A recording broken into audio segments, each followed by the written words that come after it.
menos recursos, tiene que ver también con misericordia. Otras personas dicen, es aquel atributo divino, sinónimo de consideración, de amabilidad, de perdón, de compasión. Si nosotros vamos al lenguaje del Antiguo Testamento, donde se escribió en hebreo esta parte de la Biblia, vamos a encontrarnos que en el término hebreo la palabra misericordia abarca muchas cosas más, como bondad, piedad, amor, benevolencia, favor, fidelidad, gracia, amabilidad. Y son, como usted verá, buenas definiciones, muy bonitas, pero necesitamos una definición bastante práctica, una definición que nos mueva a la vida diaria, a vivir con misericordia, una definición que nos exhorte y que en la vida cotidiana podamos nosotros mostrar aquella misericordia que Dios está esperando de nuestras vidas. Entonces tenemos una definición muy, pero muy sencilla, que tiene que ver con misericordia. Misericordia es el amor en acción. Esto es misericordia. Es que en el plano de la acción, en la vida cotidiana, no solamente me conduelo de las miserias ajenas, sino que hago algo más. Extiendo la mano, le ayudo a tal persona, le digo, mira, puedes contar conmigo, ¿en qué puedo ayudarte? ¿Te ayudo con tus hijos un rato? ¿Qué puedo hacer por ti? Quiero que sepas que estoy a tu lado para que cuentes conmigo. En la medida de mis posibilidades puedo yo brindarte una mano. Esto tiene que ver con misericordia en la Biblia. Misericordia es el amor en acción. Las personas a veces se duelen, a veces se conduelen por lo que están pasando otros, pero al no mover ni una mano por las personas que están sufriendo a nuestro alrededor, esto no tiene que ver mucho con misericordia. La misericordia es no solamente hablar, sentir ciertas emociones encontradas, sino misericordia es entrar en el dolor de la otra persona, es entrar en su sufrimiento, no solo para sentir lástima, sino para aliviarlo y rescatarlo del dolor que esta persona está sintiendo. Hay una gran diferencia entre lo que es lástima y lo que es misericordia. Una gran diferencia. Oiga, dice uno, ¿escuchaste lo que le pasó a tal persona? Le ha dejado su esposa, ha perdido el trabajo hace 3 semanas. Pobrecito, qué pena. Esto es lástima. Esto es lástima. Oye, ¿has escuchado lo que le ha pasado a tal persona? Su esposa le ha dejado, ha perdido su trabajo. Pobrecito. Pero ¿no será que necesita algo? ¿Qué te parece si vamos a verlo y vamos a preguntarle si algo podemos ayudarle? Esto tiene que ver con misericordia. Es el amor en acción. Oiga, es que escuchaste lo que le pasó a esa mujer de la esquina, esa madre soltera. Ha estado en el hospital hace 3 semanas. Pobrecita. Qué pena, nada le sale bien.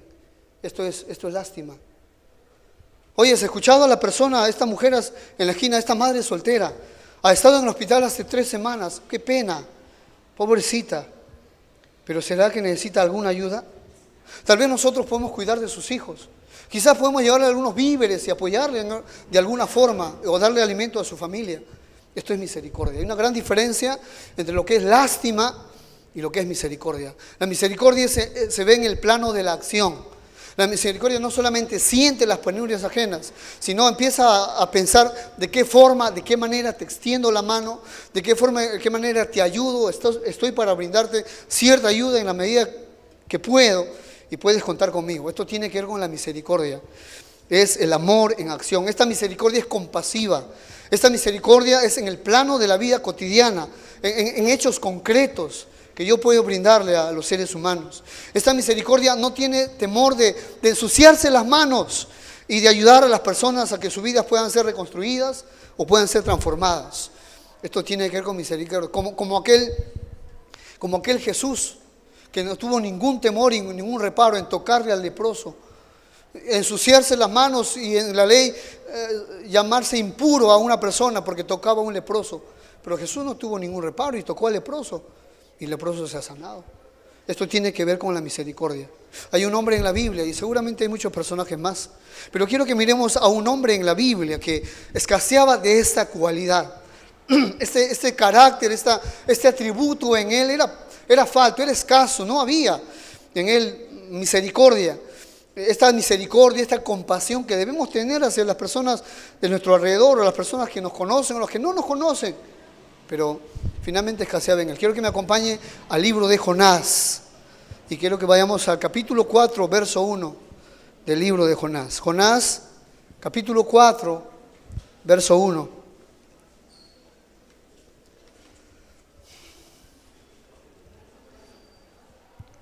Ahí el texto está equivocado por si acá en la pantalla.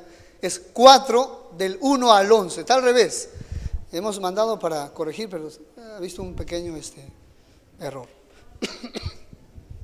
Es el capítulo 4 del 1 al 11.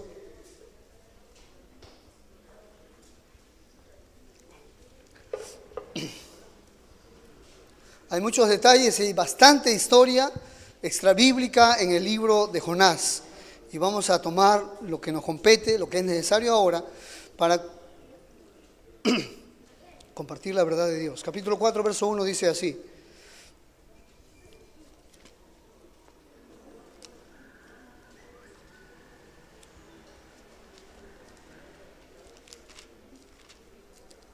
Dice, verso 1, pero Jonás se apesadumbró en extremo y se enojó. Y oró a Jehová y dijo, ahora, oh Jehová, ¿no es esto lo que yo decía estando aún en mi tierra? Por eso me apresuré a huir a Tarsis, porque sabía yo que tú eres Dios clemente y piadoso, tardo en enojarte, y de grande misericordia, y que te arrepientes del mal. Ahora pues, oh Jehová, te ruego que me quites la vida, porque mejor me es la muerte que la vida. Y Jehová le dijo, ¿haces tú bien en enojarte tanto? Y salió Jonás de la ciudad y acampó hacia el oriente de la ciudad. Y se hizo allí una enramada y se sentó debajo de ella a la sombra para ver qué acontecería en la ciudad. ¿Sabe? Cuando nosotros pensamos en Jonás, se nos vienen algunas ideas en la cabeza, ¿no? Enfatizamos siempre la desobediencia de Jonás. Y es más, recordamos ese corito que decía, Jonás no hizo caso a la palabra de Dios, ¿no? Y algunos hemos enseñado a los pequeños esta canción. Está bien esta alabanza, y está bien. Pero en medio de sus ciertos fracasos o falta de carácter en ciertas cosas, Jonás era un hombre de Dios, era un profeta de Jehová. Y en medio del ministerio que él tenía, estaba cumpliendo con las misiones que Dios hasta este tiempo le había encomendado. Según de Reyes, capítulo 14, verso 25, no lo busquen, debe ser, o ahí está, algunos datos de que Jonás, ¿de dónde procedía Jonás? De Gat-Efer, a 4 kilómetros de Jerusalén, o de Nazaret, perdón. También miramos un poco en cuanto a esto, que en medio del ministerio de Jonás estaba un rey que se llamaba Jeroboam II, y que bíblicamente el testimonio de este rey, de esta máxima autoridad en el pueblo, era un hombre que no temía a Dios y que hacía lo malo ante los ojos de Jehová. ¿Usted se imagina? Está un profeta de Dios tratando de comunicar la verdad de Dios, pero en medio de su ambiente y ministerio hay autoridades corruptas que quieren hacer las cosas mal, torcidamente, y obstruyen y obstaculizan lo que Jonás está haciendo. Pero Jonás está a cabalidad cumpliendo su ministerio con otros contemporáneos que eran profetas en medio de su tiempo. Pero Jonás, cierto día, su vida da un giro totalmente inesperado. Él era un profeta al norte y ahora Dios le dice que vaya a un lugar llamado Nínive, que estaba a 800 kilómetros de donde él se encontraba. 800 kilómetros. Era un profeta que por muchos años y mucho tiempo se había mantenido haciendo el ministerio aquí, pero ahora hay un giro inesperado en su vida y ministerio. Y Dios le dice que vaya a Nínive y que predique a Nínive. Capítulo 1, verso 1 dice, palabra de Jehová que vino estoy en otro libro, perdón. Palabra de Jehová que vino a Jonás, hijo de Amitai, diciendo, levántate y ve a Nínive, aquella gran ciudad, y pregona contra ella, porque ha subido su maldad delante de mí. Y Jonás se levantó para huir de la presencia de Jehová a Tarsis, y descendió a Jope, y hay una nave que partía para Tarsis, y pagando su pasaje, entró en ella, para irse con ellos a Tarsis, lejos de la presencia de Jehová. Un giro inesperado, una sorpresa para el que no esperaba. Y Dios le dice, anda a Tarsis y predica, pregona la palabra del Señor. Pero Jonás se negó a ir a Tarsis. Jonás no quiso ir a Tarsis. Lo vemos aquí, pero también lo vemos en el capítulo 4, verso 1. Porque a pesar de que él no quería ir, finalmente terminó yendo. La pregunta es, ¿por qué no quiso ir a Nínive? ¿Por qué se rehusó? ¿Por qué en un momento mostró cierta actitud y no quiso ir a Nínive a predicar la palabra del Señor? En el capítulo 4, verso 1 se nos dice ciertamente la razón de por qué este hombre rehusó a esta comisión especial que Dios le había llamado. Verso 1 dice el capítulo 4, pero Jonás se apesadumbró en extremo y se enojó y oró a Jehová y dijo: ahora, oh Jehová, ¿no es eso lo que yo decía estando aún en mi tierra? Por eso me apresuré para huir a Tarsis, porque sabía yo que tú eres Dios clemente y piadoso, tardo en enojarte y de grande misericordia, y que te arrepientes del mal. Muy bien, la pregunta o la respuesta es: ¿por qué Jonás se negó a ir a Tarsis? Una de dos. O es que Jonás conocía tanto a Dios, tenía un conocimiento vasto de lo que es Dios, cómo obra Dios, las oportunidades que da Dios. Es demasiado bien conocía Jonás a Dios. O es que Jonás estaba teniendo problemas con misericordia, con compasión, con gracia. Y sobre todo si se trataba de la nación de Nínive. Si uno en la historia extrabíblica empieza a investigar en cuanto a Nínive, Nínive era la ciudad enemiga de Israel por muchos años y por muchos siglos también. Nínive era conocida como, la historia la cuenta como la más sangrienta, la ciudad más cruel y viciosa que había quedado en esos tiempos. Torturar a los enemigos era para ellos una diversión, pero la tortura no era castigos, eran torturas de tal forma y de tal manera, ingeniosas, creativas y muy crueles. Nínive era un pueblo brutal, impío, pecador, y Jonás no solamente no quería saber nada de ellos, los odiaba a Nínive, porque a lo largo de su historia extrabíblica se cuenta que probablemente Jonás, en medio de estas batallas con Nínive, había perdido a sus familiares, a sus seres más queridos. Y Dios le mandó a este lugar a proclamar y a predicar destrucción, y es lo que quería Jonás. Jonás fue finalmente esperando que Dios destruya este pueblo, destruya esta nación, porque había ciertos problemas en el corazón de Jonás, había ciertas actitudes. Era falto de misericordia, falto de gracia. Si tú a lo largo de estos 4 capítulos empiezas a leer, te vas a dar cuenta que cada capítulo tiene rasgos de piedad, tiene rasgos de misericordia, tiene rasgos de compasión, porque esto se trata de misericordia. Nuestra vida se trata de misericordia. Nuestra vida, nuestro caminar se trata de misericordia. El ministerio que Dios nos ha entregado se trata de misericordia. Nuestra vida cotidiana se trata de misericordia, de gracia, de este fluir de misericordia a aquellos que no conocen al Señor. Nuestra vida, nuestro ministerio, nuestros alrededores, todo esto tiene que ver con misericordia, esta cualidad de los ciudadanos del reino. Pero Jonás había olvidado la misericordia que Dios tuvo de él.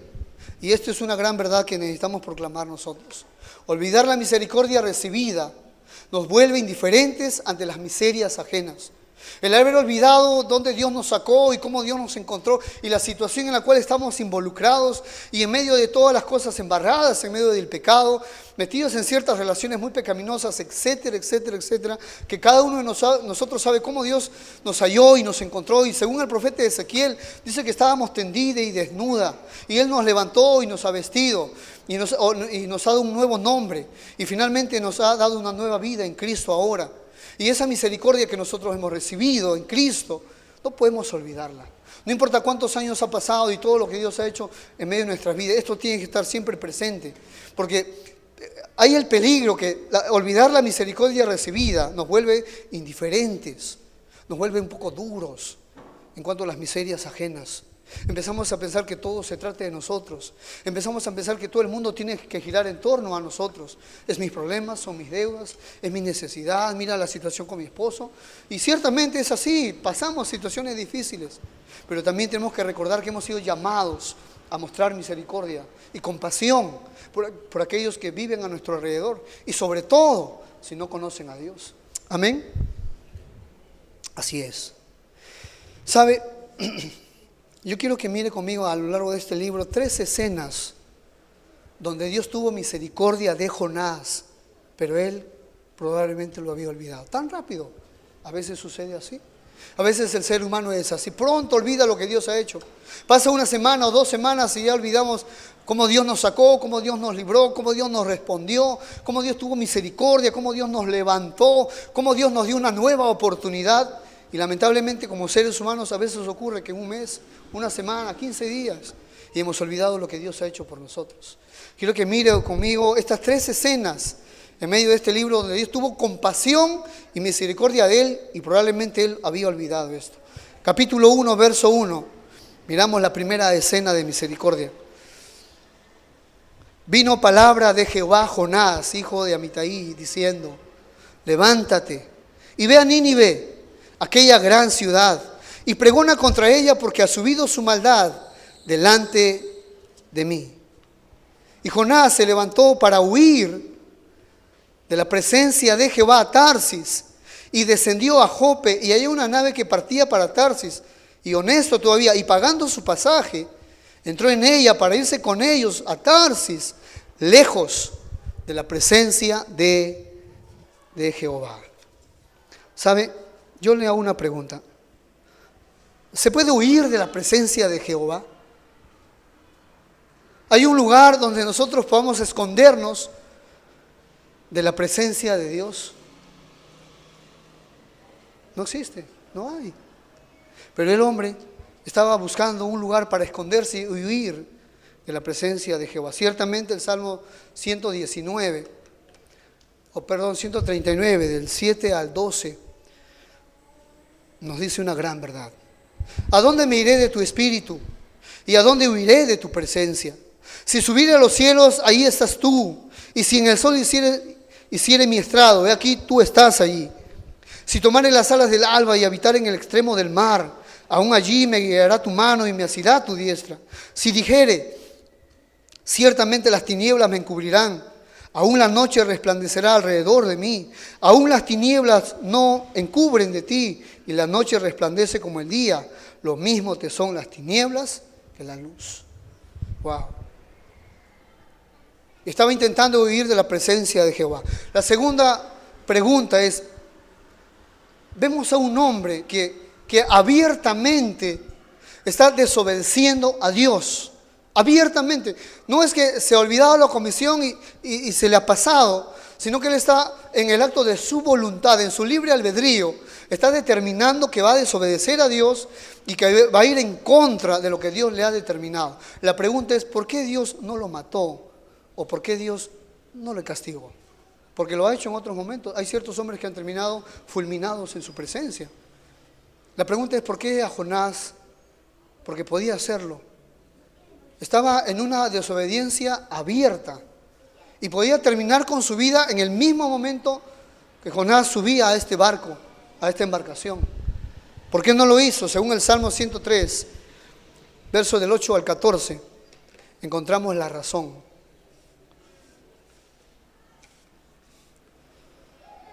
Misericordioso y clemente es Jehová, lento para la ira y grande en misericordia. No contenderá para siempre, ni para siempre guardará el enojo. No ha hecho con nosotros conforme a nuestras iniquidades, ni nos ha pagado conforme a nuestros pecados. Porque como la altura de los cielos sobre la tierra, engrandeció su misericordia sobre los que le temen.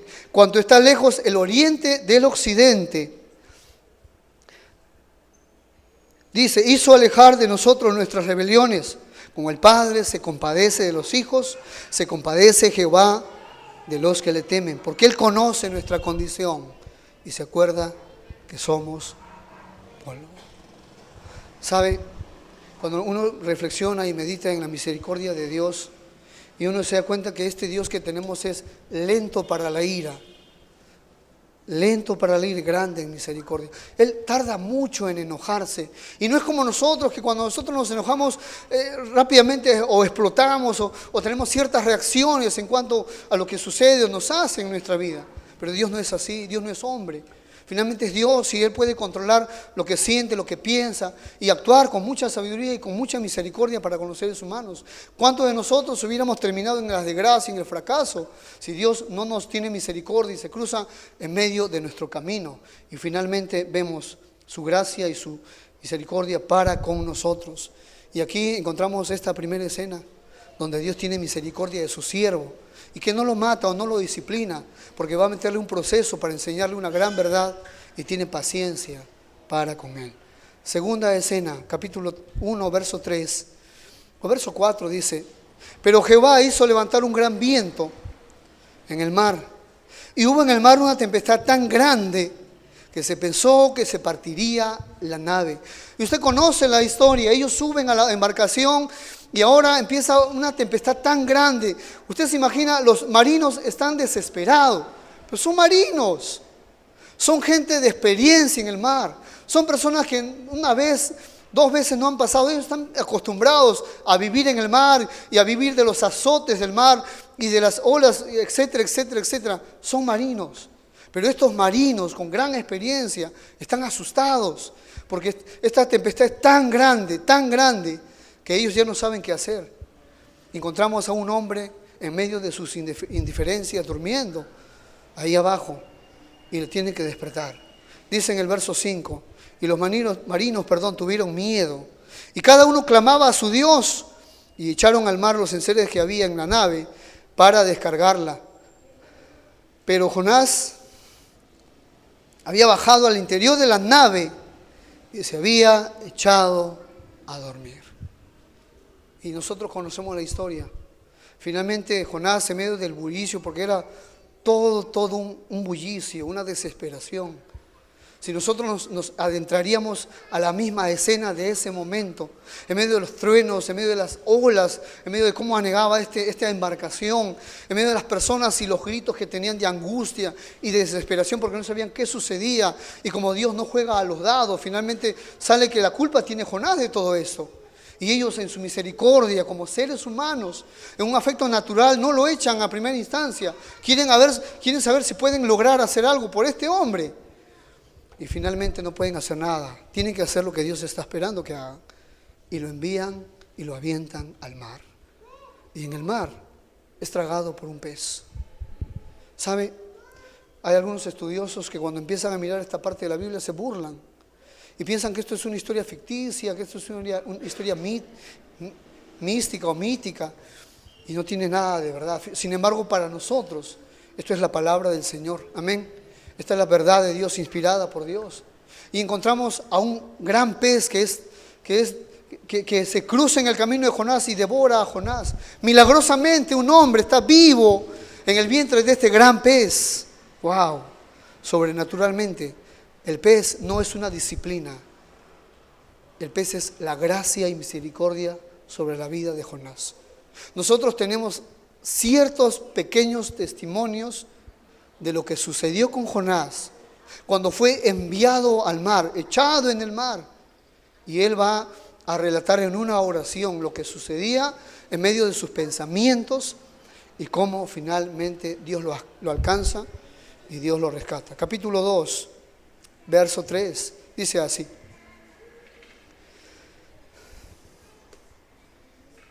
me echaste a lo profundo, en medio de los mares.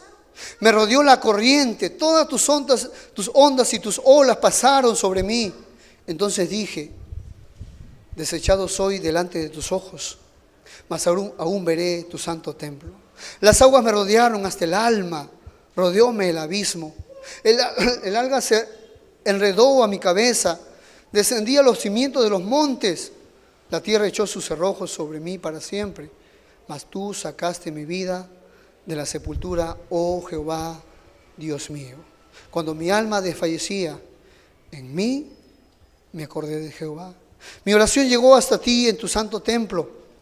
Los que siguen vanidades ilusorias, su misericordia abandonan. Encontramos a un hombre, a un Jonás,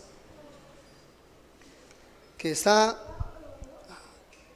agradeciendo por esta misericordia que Dios ha tenido para con él, habiéndose atravesado este pez, haberlo tragado, y ahora que él se encuentre vivo dentro de un pez, agradeciendo en lo profundo del mar, en medio del estómago de este pez. Esa es la gracia de Dios. Tercera escena de su gracia y misericordia, capítulo 3, verso 1. Finalmente entendemos que Jonás obedece a Dios y dice va a pagar sus votos, Y dice, vino palabra de Jehová por segunda vez a Jonás diciendo, levántate y ve a Nínive, aquella gran ciudad, y proclama en ella el mensaje que yo te diré. Y se levantó Jonás y fue a Nínive, conforme a la palabra de Jehová, y ir a Nínive, ciudad grande en extremo, de 3 días de camino. ¿Sabe? Yo le llamo a esta parte la tercera escena de la misericordia que Dios tuvo con él. ¿Por qué? Porque Dios pudo usar cualquier otra persona. Porque él fue un hombre desobediente abiertamente a Dios, y Dios no tenía ningún compromiso para con él. Y Dios podía haber usado otro profeta, otro instrumento, y llevarlo y enviarlo. Pero fue su misericordia. Su misericordia que le da una nueva oportunidad, y que finalmente Jonás responde a este llamado. Y finalmente Jonás obedece. La pregunta es, ¿Jonás obedeció? ¿Ok? Pero ¿Jonás ha aprendido la lección? ¿Jonás ha obedecido a Dios? La pregunta es, ¿Jonás ha aprendido la lección? Capítulo 4, verso 1. Pero Jonás se apesadumbró en extremo y se enojó. Y dijo, y oró Jehová y dijo, ahora, oh Jehová, ¿no es esto lo que yo decía estando aún en mi tierra? Por eso me apresuré a huir a Tarsis, porque sabía yo que tú eres Dios clemente y piadoso, tardo en enojarte, de grande misericordia, y que te arrepientes del mal. Jonás obedeció, pero Jonás no ha cambiado su actitud. Jonás ciertamente ha ido a Nínive, y es más, va a salir de los alrededores de Nínive, se va a parar a lo lejos de Nínive para saber si Dios finalmente va a destruir la tierra de Nínive. Jonás, cuando un profeta proclamaba una profecía hacia un pueblo y esta profecía no se cumplía, la gente lo tomaba como un falso profeta, tenían que sacarlo al pueblo y tenían que apedrearlo. Ahora Jonás, ¿qué está pasando con Jonás? Dios ha tenido misericordia de este pueblo y él está pensando en él, en su reputación. ¿Lo verán como un falso profeta porque no ocurre lo que dijo? ¿O es que algo está sucediendo? Jonás no entiende la gracia y la misericordia de Dios que está teniendo finalmente con él. ¿Sabe? Hay diferentes formas de cómo ver a las personas. Hay diferentes maneras de cómo Dios ve a los seres humanos, cómo lo ve Jonás, y también a veces cómo lo vemos nosotros como iglesia a los seres humanos. Hay un enfoque bastante distinto cuando nos comparamos con la visión y el enfoque que Dios observa y mira a los seres humanos. ¿Cómo los mira? ¿De qué forma los considera? ¿Y cómo lo consideramos nosotros? Decía alguna persona, para un político, una persona es un voto. ¿Importa el pobre? Claro que importa el pobre. ¿Cuándo importa el pobre? En las elecciones populares. Cuando hay que brindarle 1 kilo de arroz, porque su voto es importante. Otra persona decía, ¿usted sabe cómo miran ciertos médicos a las personas? Ya no las miran como pacientes, como seres humanos. Los miran como objetos de estudio. A ver, vamos a probar e investigar un poco más qué sale. Decía un escritor, él se llama Samuel Escobar, en un libro Entendiendo la Misión, y él dice, hay algunos misioneros que empiezan a mirar a la gente ya no como este campo para sembrar la palabra y para que las personas puedan conocer a Jesús, sino que hay personas, hay misioneros que han sido enviados, decía él en su libro. Empiezan a mirar todo este campo como retos, como metas, que sí puedo lograrlo, sí puedo. Empiezan a mirar a la gente de esa forma y de esa manera. Se miran a las personas como consumidores, como clientes, pero no se les mira como seres humanos. Y Dios estaba mirando de una forma totalmente distinta como miraba Jonás a las personas. Para las personas, o para Jonás, las personas no valían nada. Eran tan crueles y tan impíos que no merecían la misericordia de Dios. Es como decir el borracho que se muere en su borrachera, o como la prostituta, o como todas estas personas que al parecer no merecen nada de Dios, pero finalmente Dios empieza a mirarlas de una forma distinta. Y Dios va a darle su última lección a Jonás, y con eso queremos terminar. Capítulo 4, verso 6, finalmente Dios termina dándole a Jonás la última lección. Y preparó Jehová Dios una calabacera, una planta de calabaza, ¿ok? Una planta de calabaza, la cual creció sobre Jonás para que hiciese sombra sobre su cabeza y le librase de su malestar. Y Jonás se alegró grandemente por la calabacera. Y dice, pero al venir el alba del día siguiente, Dios preparó un gusano,